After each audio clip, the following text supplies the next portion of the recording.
bienvenue à la chaîne pour l'emploi Direct Job TV. Aujourd'hui, nous avons le privilège d'accueillir un humoriste qui passe très souvent à la télé, Giovanni. Bonjour. Comment ça va, Betty? Eh ben, et toi? Eh ben moi je vais très très bien. Quand tu es On là, est tout va très ravis. bien. Ah bah alors là, t'es gentil. Ah bah. Il est Mais agréable. je suis aussi ravi que toi, je crois. Eh ben voilà, on est tous les deux. C'est vrai. Ouais, et ouais. Et on est dans un lieu d'exception du coup, le Groove Deepton. C'est classe. C'est cool. C'est classe.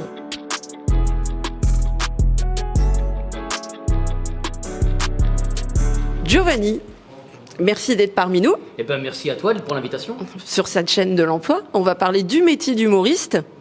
Donc tu connais très bien. Je côtoie un peu. Je connais un peu le métier d'humoriste depuis maintenant 20 ans. J'ai commencé, j'avais 12 ans, j'étais tout petit. Et alors après, bon, j'ai fait pas mal de choses, mais toujours dans le milieu du spectacle. Donc tu as 32 ans. Alors, j'ai 30 ans plus Covid, c'est pas pareil. Voilà. Ouais, enfin, ouais, on comprend. Ouais. Ça fait 2 ans de rien et 30 ans de tout, quoi, en Exactement. gros. 30 ans de vie, 2 ans de Covid, c'est pas... C'est exactement ça. Le compte est bon, mais je pense pour tout le monde pareil.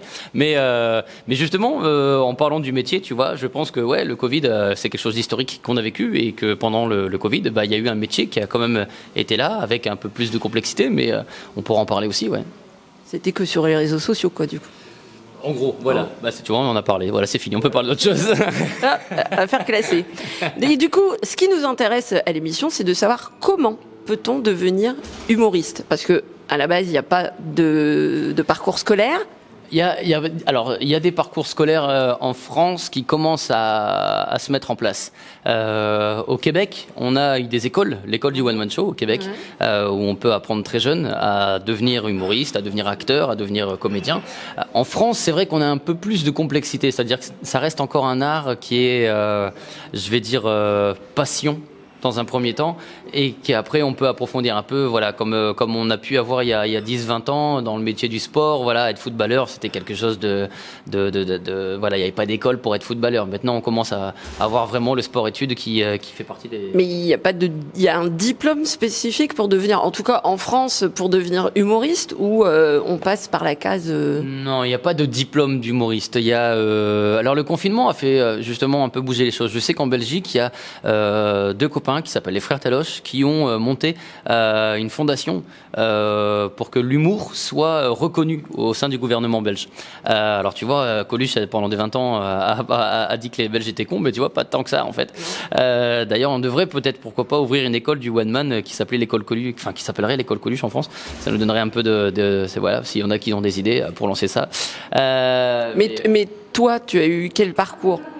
Bah, c'est ce que je dis toujours, moi j'ai eu le parcours de la vie en fait, c'est-à-dire que j'étais tapé aux portes qui me semblaient intéressantes, c'est-à-dire les copains qui étaient déjà dans le milieu, les gens qui étaient déjà installés dans le milieu que je ne connaissais pas, les lieux tout simplement, les théâtres, les cafés-théâtres, les cabarets, les cirques, les cinémas, les producteurs, enfin voilà, j'allais taper un petit peu partout. Et tout à l'heure je parlais de ça, que j'avais commencé à 12 ans, mais c'était un peu ça. Quand j'avais 12 ans, j'allais voir les humoristes, j'allais voir les acteurs, les comédiens, les jongleurs, les clowns, et j'aimais passer du temps avec eux dans la vie privée.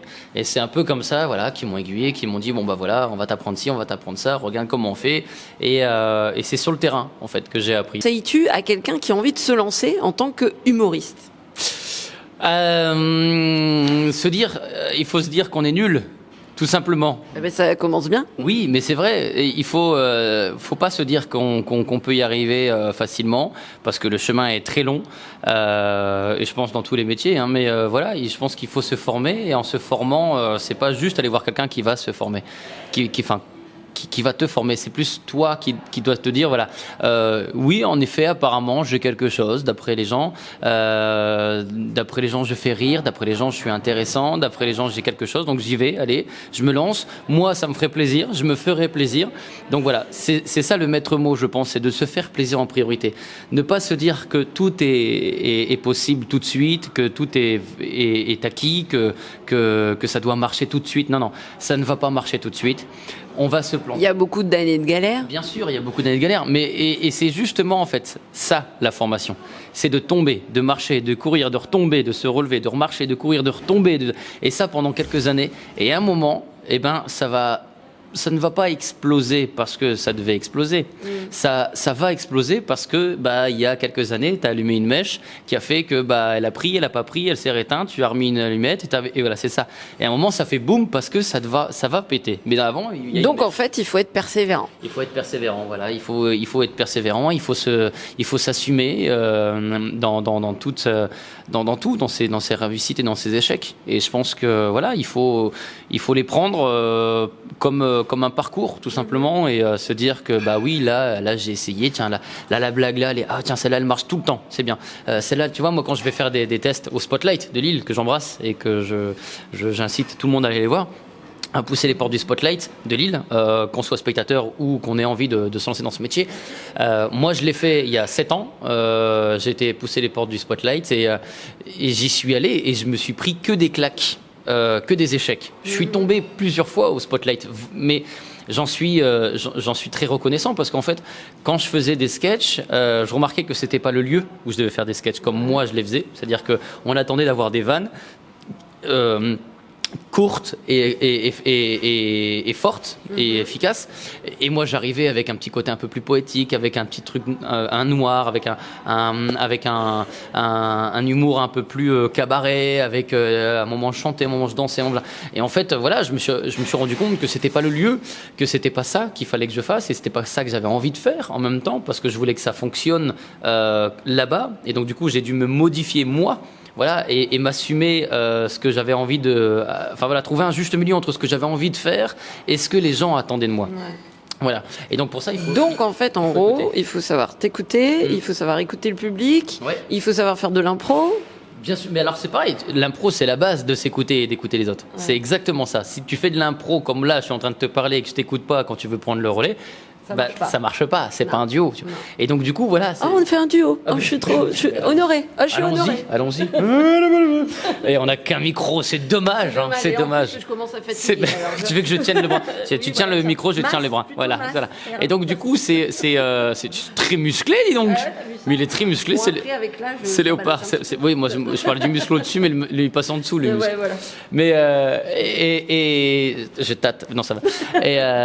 Mais du coup c'est vrai que je pense qu'il faut se remettre en question tout le temps. C'est ce que je dis quand je travaille avec des gens dans mon entourage, en tant que producteur ou en tant qu'artiste, pour remettre en scène mon spectacle ou bien pour coécrire. Là, tu vois, j'écris un album, par exemple, avec Pierre Novak, qui est un ami et qui est aussi mon régisseur sur le spectacle. Et c'est ce qu'on se dit tout le temps, pas d'ego. Parce qu'il faut se tromper, et c'est normal de se tromper. C'est normal qu'en réunion, par exemple, on se dit tiens, moi j'ai une idée, puis on dit c'est de la merde. Ah, oui, d'accord, ok. C'est une fausse bonne idée. C'est ce que je dis tout le temps quand on a une bonne idée mais qui ne peut pas aller plus loin. C'est une fausse bonne idée, pour ne pas être péjoratif. Et parce que c'est important aussi de ne pas être péjoratif, toujours avoir le smile. Mais et toujours de la remise en question, pas d'ego et de la remise en question. C'est les deux choses, je pense, motrices qui font qu'on avance et qu'on accepte les échecs. Et qu'un échec, quand on regarde bien, ça peut être que intéressant en fait. Quand on tombe, on sait où on est tombé, pourquoi on est tombé, et on sait qu'on ne retombera plus comme ça, au même endroit et de la même manière. Ouais. Mais quand tu écris tes sketchs, tu t'inspires de quelle façon ? Alors moi, je m'inspire de la vie que personne ne connaît. C'est-à-dire que je m'éloigne énormément du métro boulot dodo. Parce qu'on finit toujours par y arriver. Parce qu'on est dans une société où on est formé, formaté, moulé pour vivre métro boulot dodo. Voilà, c'est logique. On se lève le matin, on prend un café, on va au travail, on check ses mails, on regarde son téléphone. Voilà, il y a tous ces trucs où on se rattache à la vie de Monsieur tout le monde.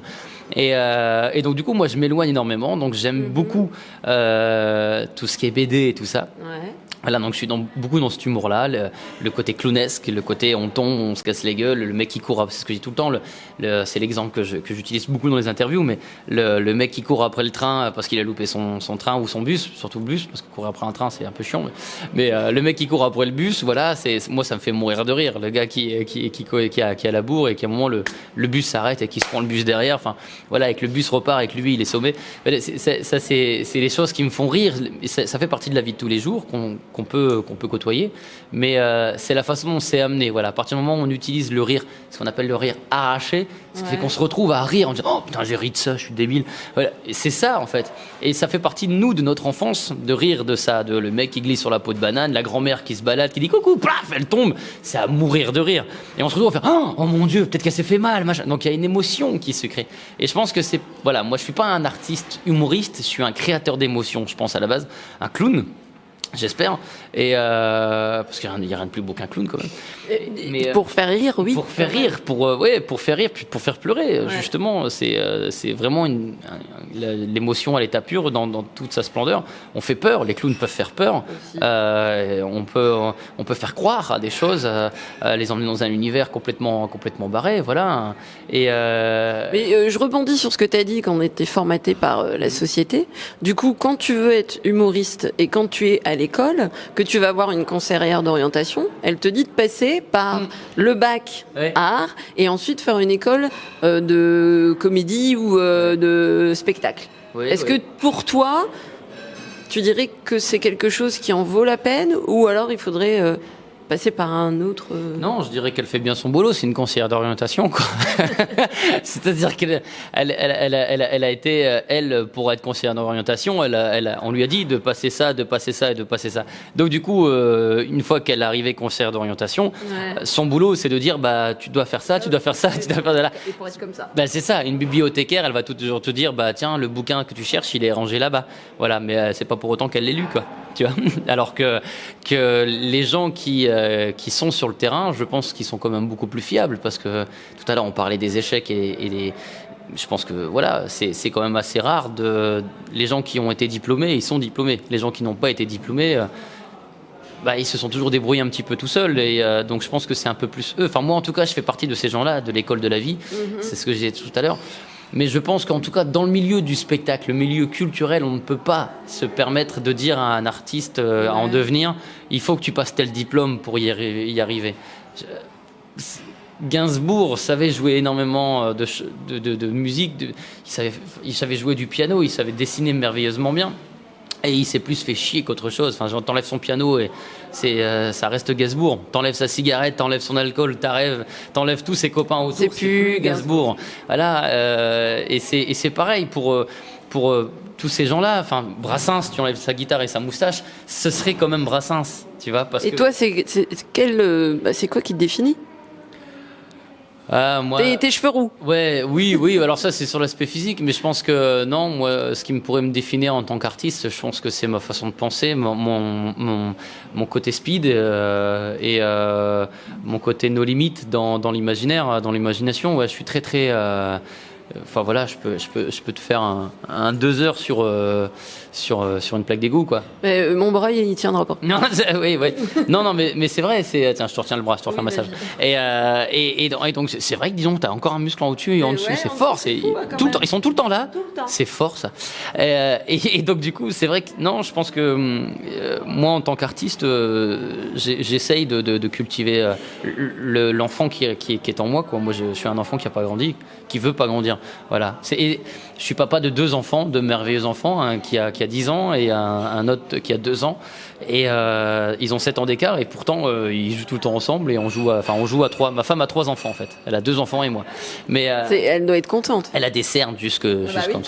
Et jusqu'aux genoux comme ça, on les remonte des fois, on les replie, mais non, mais je pense que c'est justement ça qui fait que ma force comique, c'est que je suis dans ma petite bulle d'enfant, quoi. Je suis dans mon imagination, dans ma bulle d'imaginaire, et j'adore jouer avec rien et avec tout, quoi. Enfin, je veux dire, c'est comme on disait à l'école, arrête d'être dans tes rêves. C'est ça, c'est exactement ça, et je refuse je refuse la réalité.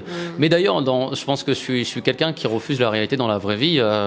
Moi, tous les amis que j'ai pu perdre, qui ont quitté ce monde, ils sont pas partis, quoi. D'ailleurs, je vais jamais aux enterrements, je retire jamais les photos, je supprime jamais leur numéro, alors qu'ils sont plus de ce monde. Donc, parce que pour moi, ils sont encore là, quoi. Je vis sur une autre planète, c'est grossier à dire, c'est un petit côté Francis Lalanne, quoi, tu vois. Ouais, on comprend. C'est ça. Mais du coup, pour quelqu'un qui veut se lancer, Est-ce que parce si on parle du milieu artistique, il y en a beaucoup. Par exemple, tu penses aux parents quand leur enfant leur apprend, papa, maman, je veux faire partie du monde artistique. Ça leur fait peur parce qu'ils se disent que c'est très galère. Tu vois. Est-ce que du coup, qu'est-ce qu'on pourrait leur conseiller à ces enfants qui, par exemple, veulent devenir humoristes et pour dire oui, je veux le faire? De contrer leurs parents déjà, Non, je pense que c'est... Tu sais, je dis toujours que l'école pour les enfants c'est bien, mais ce serait bien d'avoir des écoles pour les parents aussi parce que c'est très compliqué. Moi, je pars du principe, ce qu'on met au monde ne nous appartient pas. Voilà. Moi, mes enfants, demain, s'il y en a un qui veut être routier et l'autre avocat, tant pis. C'est ce que j'ai. Tout sauf de la politique, quand même. Ça me ferait chier. Mais non, je pense qu'il faut pas hésiter. Il faut y aller et puis se dire, bah oui, peut-être que je me trompe de chemin, mais en même temps, ce que je fais, ça me fait du bien. C'est ça que je veux faire. Enfin voilà. Un jour, il y a un moment où tu seras fatigué et que tu auras envie de faire autre chose. Et c'est très bien, mais ça peut être à l'inverse de te dire que dans 30 ans tu dis bon moi je suis informaticien de métier, je suis cadre, je suis haut gradé, je gagne bien ma vie, tout ça, mais j'ai pas vu mes enfants parce que je suis tout le temps occupé, j'ai loupé mon mariage et mon Dieu que je me fais chier quoi. Et peut-être que c'est dans 30 ans que tu vas dire allez, je quitte tout, je deviens humoriste, tu vois. Je pense à Jean-Philippe Janssen, qui est un très bon copain et que je salue au passage aussi, que j'embrasse très fort. Pas trop parce que je sais qu'il est gourmand sur les bisous, mais voilà, Jean-Philippe, il était steward, il a fait. Voilà, pareil, tu vois, il a fait énormément de choses, il a voyagé beaucoup, il a travaillé chez Air France, voilà, il a côtoyé de très belles personnes et du jour au lendemain, il s'est dit bah non en fait, moi ce que je veux c'est m'amuser quoi, c'est de vivre la vie, de mordre la vie et c'est ce qu'il fait et c'est ce qu'il a toujours fait en réalité, sauf qu'il était un petit peu confiné, avec il y avait un peu des menottes quoi et donc qui devait justement rentrer dans les cases du métro boulot dodo et qui lui convenait pas. Donc en fait, voilà. En gros, c'est s'écouter soi, quoi. C'est s'écouter soi et se dire que oui, en effet, un patron, c'est bien d'en avoir un. C'est rassurant, c'est confortable. Mais que rien n'est acquis, que parfois on peut être meilleur que le patron. Mais c'est ça en fait qui fait peur dans le milieu artistique. C'est que tu dépends que de toi-même et que du coup, faut que ça soit toi qui ailles pour bosser et que parfois tu galères beaucoup parce que tu en as connu. C'est ça, mais je pense que la vie est faite de ça. Ce qu'on voulait à 8 ans, on le voudra plus quand on en a 16 ans ou 36 ou 56 ans. Donc on change. Dans tous les cas. Donc les questions qu'on se pose aujourd'hui, ça va pas être les mêmes questions qu'on va se poser dans 10 ans. Et donc voilà, si on a envie de le faire et qu'on hésite, c'est normal parce qu'on est humain et l'hésitation fait partie de l'homme.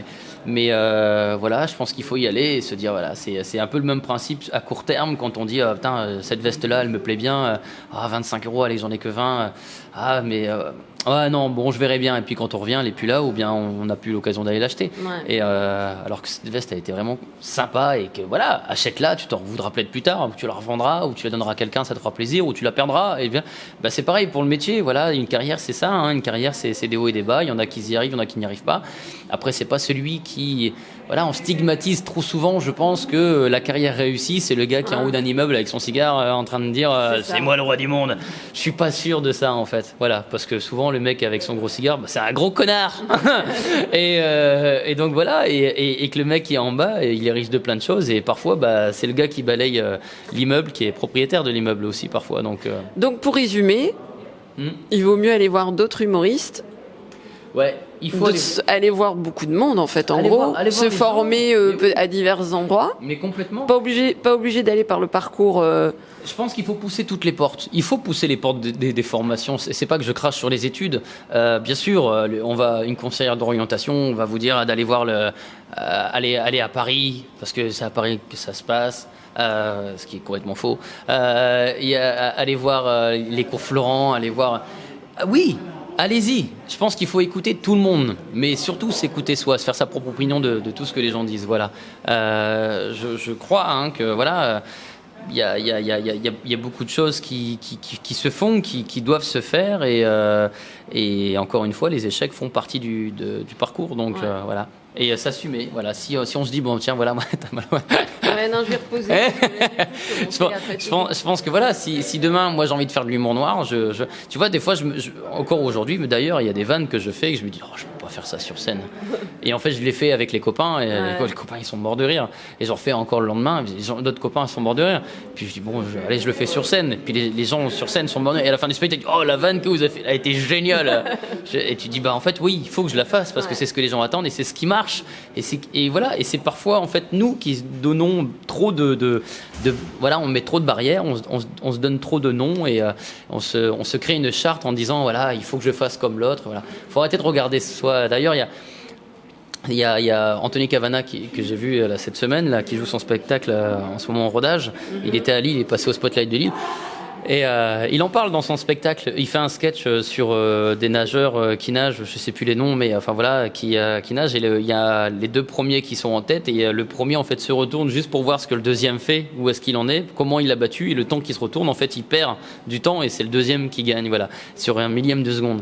Et donc voilà, c'est à force de regarder ce que fait l'autre, bah tu te perds toi-même et tu perds du temps surtout et tu perds ce que tu veux faire. Voilà. Donc c'est un beau mot de la fin. Hein. C'est exactement ça. Tu vois, voilà. très beau mot de la fin. Alors Giovanni. Oui. On peut te retrouver où exactement? On me retrouve, je suis sur www.giovanni.fr. Il y a toute l'actualité de mon spectacle, toute la tournée. Je serai le 22 janvier au Splendide de Lille avec mon spectacle le dernier Saltimbanque et puis après à Paris et puis sur Vendredi tout est permis assez souvent. Ouais, voilà, c'est un peu partout en télé, sur Rire et Chanson aussi, en radio et sur scène en France, en Belgique, en Suisse. J'irai jouer à Papeete aussi s'il y a des gens de Tahiti. Je serai en Est-ce que je peux venir avec toi? Non.